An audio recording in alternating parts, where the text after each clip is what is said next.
Michael Bisping versus Chris Weidman. Michael Bisping won the title versus Luke Rockhold. Surprised so many people. Vegas betting as well. He was a huge underdog. And also beat Anderson Silva in the fight before that. So two amazing victories for the Count Bisping. And his whole career was changed. While Chris Weidman, in just one fight, his whole career changed. He's got a battle back now. He fought Luke Rockhold, the same guy that Bisping beat for the title. He fought him and he lost his title. And he was beaten severely in the fourth round. The fight was called and his face was just a mess.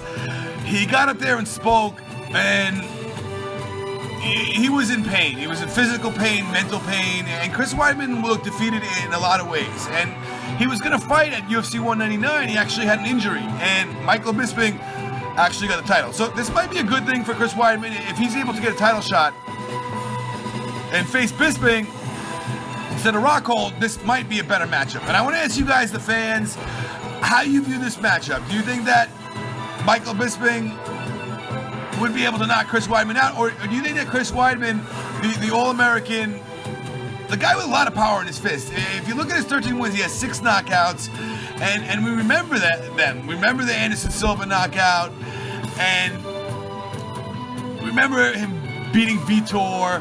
We've seen him knock out Mark Munoz, so we remember the power that he has. And since he came into UFC, he did nothing but win all the way till he got the title and defeated the super legend Anderson Silva. He kept on fighting and defended his title a couple times. And although he lost to Luke Rockhold, Chris Weidman is still highly ranked, and a lot of people really believe in Chris Weidman. Even before he got into UFC, he was one of those guys that you just heard about and you wondered about. And you know, there's a lot of talk between the hardcore people in MMA about Chris Weidman before he even got into UFC. Now, in this fight, I have to say that if you look back at Bisping's career, wrestlers, top-level guys that he fought haunted him, and that's why we never thought that he was going to get a title, and we never thought he was going to make it to where he got. Because if you look back, his first loss was to Rashad, a wrestler. Then he lost versus Dan Henderson, and there was nothing he could do there. Dan Henderson just dropped the H-bomb. Lost to the Chael Sonnen, another wrestler. Lost to Vitor. He said Vitor was yoked up and Chael was yoked up, and he's got a good point there. Wanderlei Silva was another one of his losses, and also lost to Luke Rockhold and Tim Kennedy. So when he fought the best, or these wrestlers, a lot of them beat him. And I think that Chris Weidman would fall into that category. He would be like a Chael or a Rashad or Dan Henderson. And if he comes in tip-top shape, Chris Weidman, he should be able to control Michael Bisping, and as long as Michael Bisping's style doesn't get to him, that kind of herky-jerky, I don't know if you want to call it, you know, he moves like a chicken or something. He moves differently, Bisping, and he throws some people off with those movements, but I think Chris Weidman would be able to get a hold of him.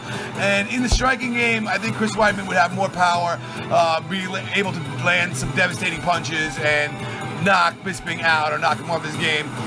Maybe submit him. All in all, I see this as a great fight for Chris Weidman. So I want to say Chris Weidman would win this fight. I want to ask you guys, the fans, what you think about this matchup, and if Chris Weidman deserves his second chance at a title. Let me know in the comments below. If you're going to Vegas, or if you're in the Vegas area and you're looking for something different to do, check out Tough Enough. It's awesome. It's the premier amateur MMA show in the world. It's been that way for a long time. And even Ronda Rousey started her career there.